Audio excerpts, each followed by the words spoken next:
утринската тема и денес ќе имате прилика така некои добри 20 на минути да уживате меѓу другото со едукативни совети кои што ќе дојдат и во оваа наша денеска утринска тема која што ќе биде посветен малку повеќе на ХОП, односно со доцент доктор Маријан Баловски, специјалист, интернист и субспецијалист, алерголог, пулмолог, денес во нашата утринска тема. Кои се најчестите причини на заболување од хронична обструктивна белодробна болест? Денес како одбележување можеби посвестум 15 ноември беше всушност и светскиот ден на ХОП.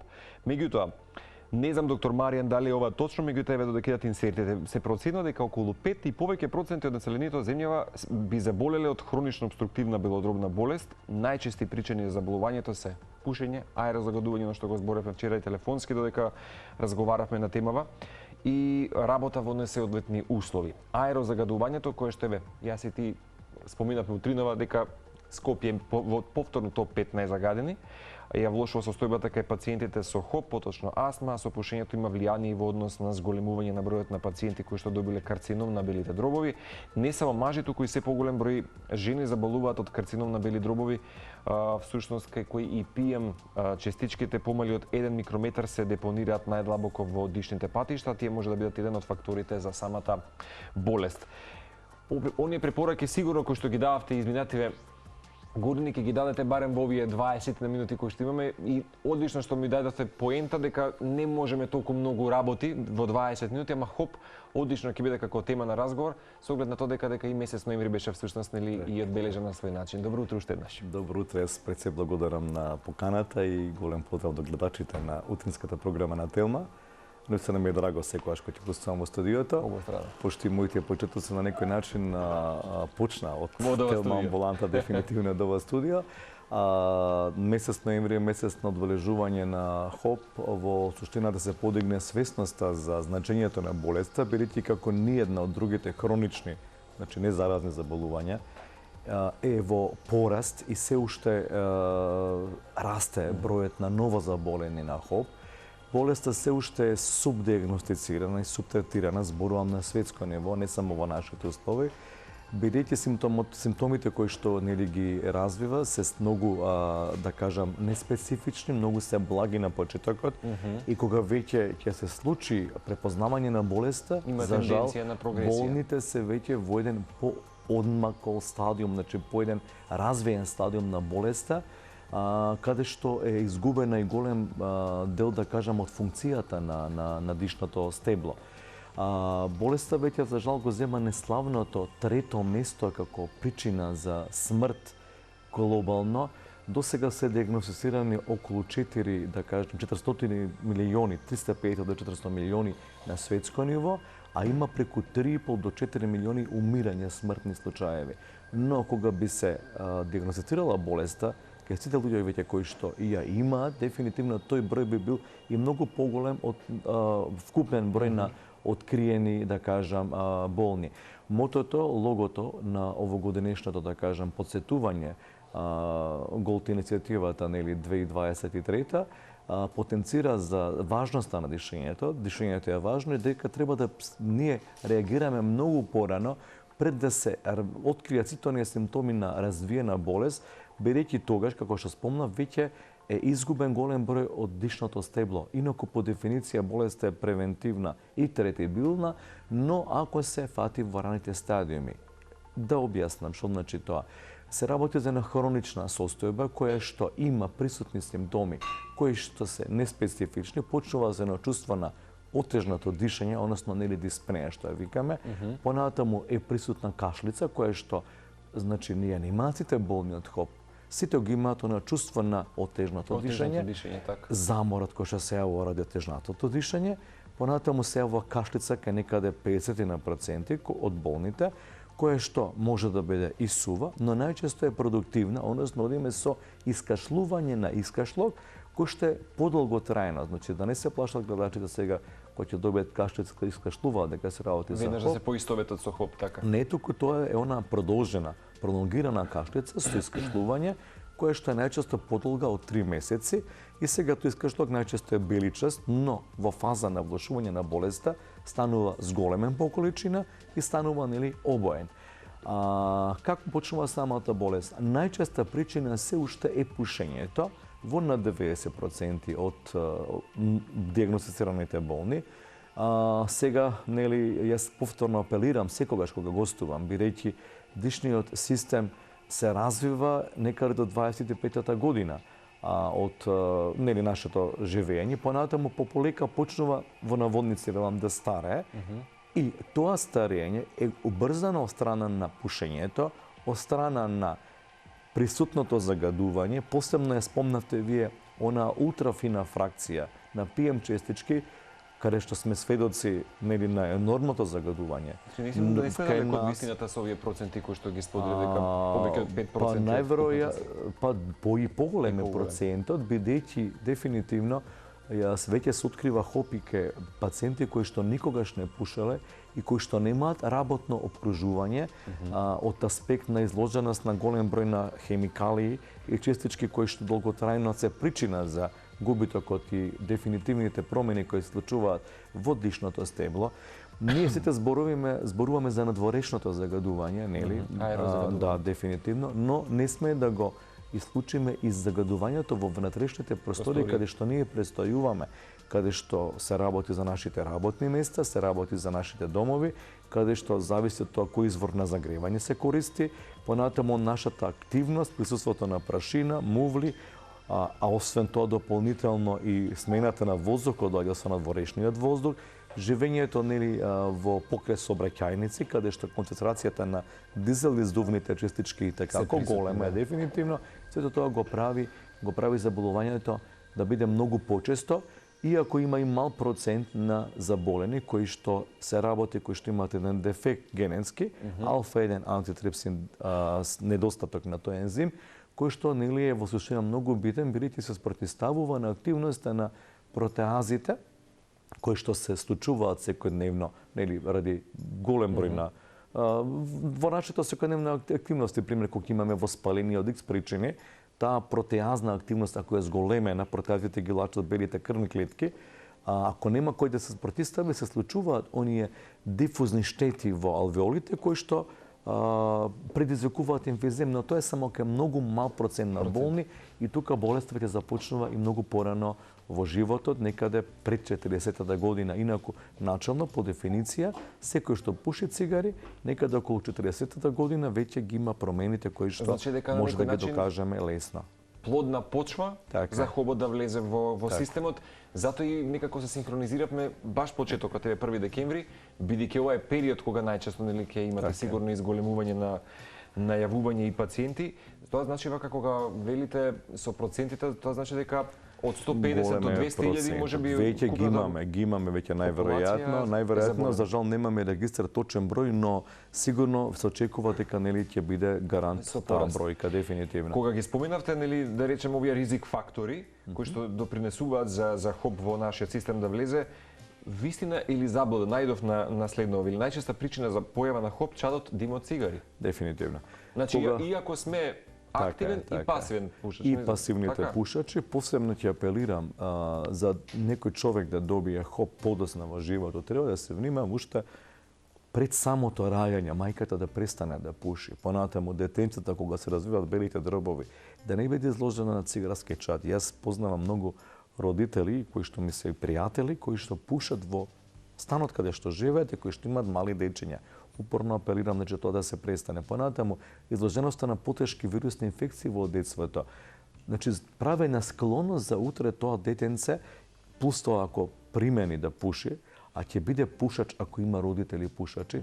Праксата и статистиката покажуваат дека дефинитивно новите пушачи спотекнуваат од семејства пушачи, нормално секој правилно има исклучок. Цигарскиот чад е една од главните причини, бидејќи кога се вдишува, што прави? Нека е секој болен, значи, но кај 30% од пушачите ќе направи хоп. Цигарскиот чад е препон со токсини, има преку 7000 субстанции кои што настануваат кога согорува. Без разлика дали нели продуцира катран, сега сите велат дека ајко цигарите се подобра варијанта или друг тип на цигари кои што во наводници нели постојат, бидејќи тутунската индустрија навистина многу силна на светско ниво, лесно не се откажува од профитите кои што иако да речеме дека европски земји како што е Шведска, Нов Зеланд, да не заборавиме. Дефинитивно таму има премногу борба против пушењето. Како навика со премногу се непушачки нации и земји во светот за дефинитивно се успева. Бидејќи таму не смее да се рекламираат цигарите, ниту пак смее да се продаваат под лого, нели лого како што има заштитно ваков или онаков тип со премногу непривлечни бои се обоени. И уште од самиот старт кога го купувате вие цигари, таму малолетен не смее да купи цигара, веќе од самиот старт ја приметувате онаа стигматизираност која што постои, кој што нели со цел да се прекине да се пуши, понатаму на работните места се губат оние бенефиции кои што ги имаат другите вработени, се внимава да е строго забрането пушење додека сте на работа, бидејќи нели знаете дека пушачите нонстоп имаат потреба. Пушењето е една страшна зависност, еднаква на зависност од хероин и затоа ние како лекари, значи должностни, а истовремено и родителите, да се превенира да не се почне да се пуши или веќе ако се почнало да се пуши, да се најде начин да се прекине со пушење колку што е можно порано, додека не се настанати дефинитивните штети. Но никогаш не е доста да се престане да се пуши. Како не? Што мојот татко се сеќавам пред повеќе од 20 на години со 3 кутии дневно. Никогаш нема да заборам, тој вели како сум можел. Нели има замена, субститути, како што кажавте, денес кои што се модерни навики некои, медикаменти кои што помагаат. Цигарите и рече од сега па натаму. Само да се донесе одлука дефинитивно и секогаш ќе се телото ќе се избори нели против оние штетни, да кажам, ефекти, зависи нели што е направено, но сепак велам превенцијата не е во младата популација. За жал, средното училиште, нели периодот на средно училиште е оној највулнерабилен период кога младите и почнуваат најмногу да пушат. Инаку зошто овој период е поспецифичен за болните од ХОП? Рековте загадувањето како еден од факторите кои што може да ја влоши болеста и оно што не знае дека има ХОП ќе се појави во ординацијата или сега е зачестено вирусните инфекции, почнувајќи од оние обични вирусни инфекции кои што возрастните луѓе нормални кои што не се пушачи немаат ХОП, ќе поминат со можеби малку течење на носот ден-два. Лесни симптоми. Дефинитивно, но кај болните од ХОП, бидејќи веќе се случајно оние дефинитивни промени на епителот, прави сериозно влошување на болеста, кое што од матичниот лекар, да кажам, ако не се препознае, со чувството на отежното дишање ќе доаѓа до израз премногу и се појавува кај некој нив чувство на свирење во градите, се појавува зголемена продукција на искрашток, сметате дека тоа е воспаление на бели дробови, дека е настинка, нема воспаление, зборам специфично од тип на пневмонија, него имаме веќе појавување на вистинската прикриена слика на болеста, која што пациентот пред тоа не ја препознал, како што се губи функцијата на малите дишни патишта, нив ги има огромен бројот, се губи ради воспалението, бидејќи цигарскиот чад, загадениот воздух, работното окружување, пасивното пушење, активното пушење, било што друго понатаму, веќе предизвиканата инфламација страна на организмот ги моделира, ги воспалува, ги стеснува и ја губи дефинитивно функцијата. Тие се огромни на број, а е тивка, нема зона. Не можеме да ја приметиме, ние како лекари не може да ја слушнеме, дефинитивно. Бидејќи огромен бројот може ние, кога би можеле да ги нели распостенеме по површина, се големина на фудбалско игралиште, значи ги има доволно на број, но кога ќе се изгуби дефинитивно функцијата, кај голем број од тие дишни патишта, сега накалеме, например, со една вирусна инфекција или кој има ваков порас на загадување на воздух, иако ќе потенцирам, не е никаде дефинирана минималната концентрација на нештетно загадување на концентрација на PM2,5. Значи, светот се труди да надворешното загадување го сведе на минимум. Би сакал уште нешто, доктор Маријан, сега апропо со пушењето, веројатноста дека болниот може да почине од ХОП е 10 пати поголема која е пушач отколку не пушач. Дефинитивно, веројатноста да се почине од ХОП е реална и болните од ХОП имаат голем ризик од поголема и порана смртност, бидејќи болеста, како што реков, почнува во белите дробови, но не завршува тука.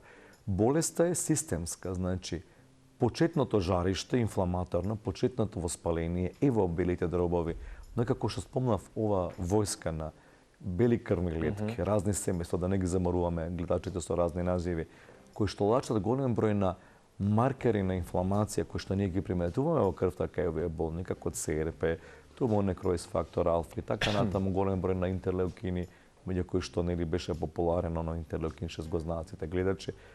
Понатаму се лачат голем број на ензими кои што преку циркулацијата, освен што ги штетуваат белите дробови, и примарно е нарушуваат на размена на гасови, значи телото е во една хронична слабост заситена со кислород во крвта, а ние знаеме дека дишењето и кислородот кој што го безбедува кој што е потребен за клетките на цело тело и како нели е потребно за здравието да биде адекватно, се прелева на секаде. Првиот орган кој што страда е срцето. Бидејќи белите дробови и срцето се врзан орган, значи се зголемува ризикот од појава првично на аритмии, ризикот од појава на хипертензија, ризикот од појава на тромботски настани, кои што во фаза кога имаме да кажам засилено загадување на воздухот, екзацербација на ХОП, се зголемува неколку пати кај овие болни.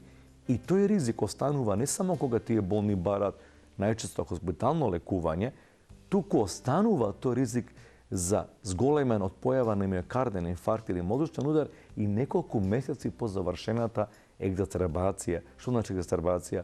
Влошување на сите симптоми кои што биде контролирани и најчесто е предизвикано од вирусни инфекции, бактериски инфекции или како што спомнав загаденост на воздухот нели во овие зимски месеци.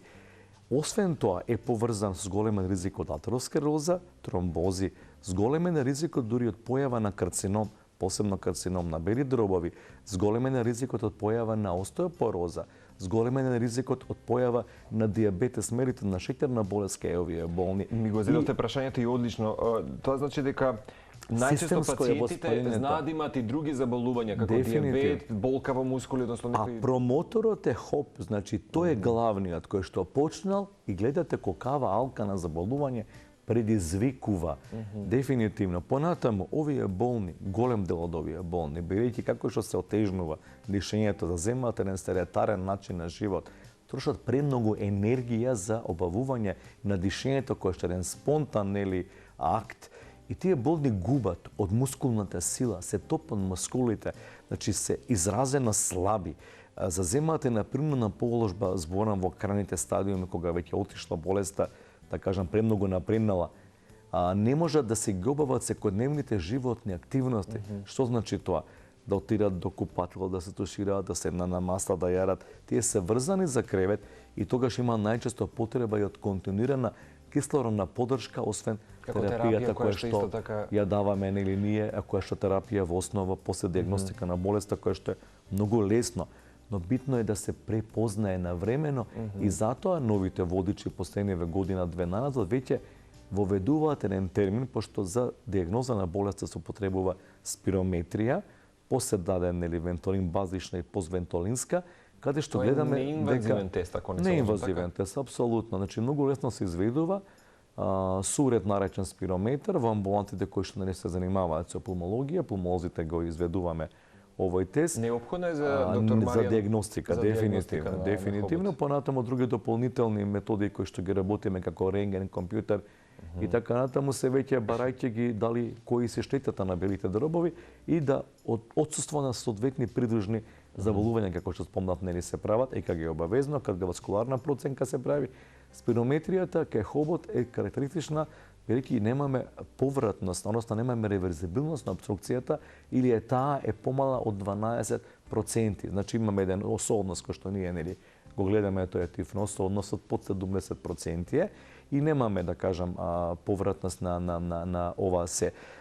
И после тоа се прават гафи анализи да се види дали имаме развиена хронична респираторна слабост, каде што ги гледаме гасовите во крвта, парцијалните притисоци на кислород, сатурацијата кислородна и парцијалниот притисок на CO2 како основни параметри да видиме докаде е хроничната респираторна слабост и потпочнуваме со терапија, но како што спомнав веќе водичите препорачуваат откривање, пошто спирометријата е златен стандард, и воведуваат еден термин кој се вика предхоп, како што постои пред диабет, постои предхоп, со цел да се успее да се селектираат овие пациенти кои што имаат диспнеја. Значи, отежното дишање многу порано е веден апел до матичните лекари и до пациентите пред се ирни кои што се пушачи или работа во средина кога имате едно чувство на отежно дишање, а каде што причина не е срцето за тоа отежно дишање, да се посомневаат дека постои болеста и да веднаш како се пушачи прекинат со пушење и да се поврзат со некои од колегите пулмолози за едноставно да следат тие пациенти, ако има потреба ќе се интервенира со соодветна терапија која што е во облик на пумпици, инхалаторна терапија. Баш погледнавме сега. Дефинитивно, која што овозможува да лековите кои што се од групата на бронходилататори, ги имаме нели долгоделувачки бронходилататори и краткоделувачки, најчесто се одбираат од групата нели на мускаринските краткоделувачки за олеснување на симптомите кога ги имаат атак, но кој е одредена група на болни се вклучуваат и инхалаторни кортикостероиди кои што треба дека болните од ХОП да бидат во пониска концентрација за разлика од болните со астма каде што нели одиме со висока концентрација на инхалаторни кортикостероиди. Знае дека ќе биде кусо времето за да се објасни се, ама многу беше ова убаво 20 минутно уживање во 30 секунди колку можеме, само да ве прашав, мене ми е дилема, бидејќи е хронично. Дали тоа значи дека не може да се избегне сценарио на целосно заздравување? Вака, може, целта не е да ја држиме болеста под контрола, за жал излекување не може да постигнеме. Но добра контрола на болеста значи и добар и квалитетен живот и да го колку што е можно спречиме оној понатамошен со сите спортски активности, доктор Маријан, на функција на дишните патишта. Обавезно е препорачлива физичка активност, обавезно, никако откажување во рамките на нивните можности, квалитетна исхрана збогатена со протеини, но да бидат подеднакво застапени на честите хранливи материи, обавезно болните да се вакцинираат редовно сезонски против грип и уште една вакцина која што е веќе сега достапна кај нас, тоа е антистрепторкокната вакцина, значи без исклучок и прекинување на пушење. Ви благодарам многу. Драго ми беше драго да ве вистина, пречекам и ви благодарам што направивте отстапки и од вашите редовни можеби закажувања и прегледи. Со задоволство на вистина. Се гледаме во следна прилика. Поздрав до гледачите, драго ми што се видовме, секој добро. Следна прилика со доцент доктор Маријан Беловски, кој што денеска беше всушност дел од нашата утринска тема. Со доктор Маловски се гледаме секако во следна прилика. Тука ќе направиме кратка комерцијална одишка. Започнуваме со Топ Шоп. Александар најави, новите вести започнуваат за скоро.